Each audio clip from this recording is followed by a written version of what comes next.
ችኮዋን ለዴት አውጥተህ ልትስማት ስትል ሁላችንም እናውቃለን ይሄ የብዙ ሰዎች አስፈሪ ቅዠት እንደሆነ። እሱም የምትወዳት ከሆነ አሁን የማሳይ ምርት 3 የሚሰሩ ፈርስት ኪስ ከማድረግ በፊት ማድረግ ያለብህ 3 መንገዶችን ነው። ቪዲዮውን ከመጀመራችን በፊት ግን እነዚህን 4 ነገሮች መቼም እንዳትረሳ።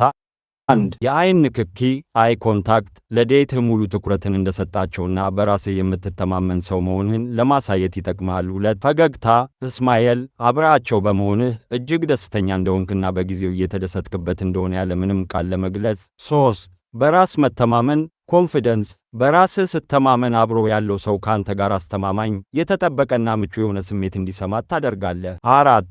ንጽህናና ጥሩ ጠረን ፍሬሽነስ ስለ አፍህ ንጽህና መጨነቅ ሲቀንስ ያለምንም መሳቀቅ በሙሉ በራስ መተማመን በደስታ እንድትስቅና ቀጠሮውን በነጻነት እንድታጣጥመው ይረዳሃል። እሺ ወደ መጀመሪያው ደረጃ እንለፍ። ደረጃ 1 አቀባበል ዌልካም ስቴጅ። የመጀመሪያው ደረጃ መጀመሪያ በተገናኛችሁበት ቅጽበት የሚደረግ ሰላምታ ነው።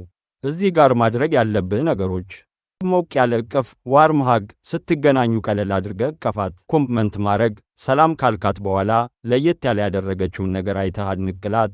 ለምሳሌ ዋው ዛሬ በጣም አምሮብሻል። ታንክስ። እዚህ ጋር ማድረግ የሌለብህ ነገር ሴትዮ በሰላም ነው የኔ ለበስሽው ደሞ ምንድነው እንደዚህ ማርፈድ በዳዴ ነው እንደ መጣሽው እንዳትል።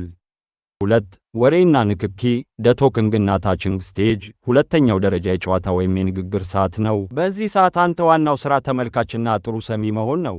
እሷ የምትለውን በትኩረት እየሰማ ጨዋታውን የሚያስቀጥሉ ጥያቄዎችን ጠይቃት። ለምሳሌ 9 ዓመት ያሳደግኳት ዶሮ የሞታ ልንበላት ስንል ኃጢአት ነው አሉን። ታንቃ ነው የሞተችው አይደለም ልጇ ገድላት። ብቻ ሐሳቡን ተረድታችሁታል። ከዛ እየተነጋገራችሁ እያለ በጨዋታችሁ መሃል ቀስ እያልክ ወደ እሷ መቅረብ መጀመር አለብህ። ለምሳሌ እየሳቃችሁ ትከሻዋን ቀለል አድርገህ መንካት፣ ፀጉሯ ላይ የሆነ ነገር ያለ አስመስለ ማስተካከል፣ እጇን ይዘህ ጥፍሯን ማድነቅ። ቁጭም ብላችሁ ቢሆን እየተንቀሳቀሳችሁ መቅረብን አትርሳ። ይህ በሁለታችሁ መካከል ያለውን ርቀት ያጠባዋል። 3 ለመሳም መቅረብ ፕሪኪስ ስቴጅ።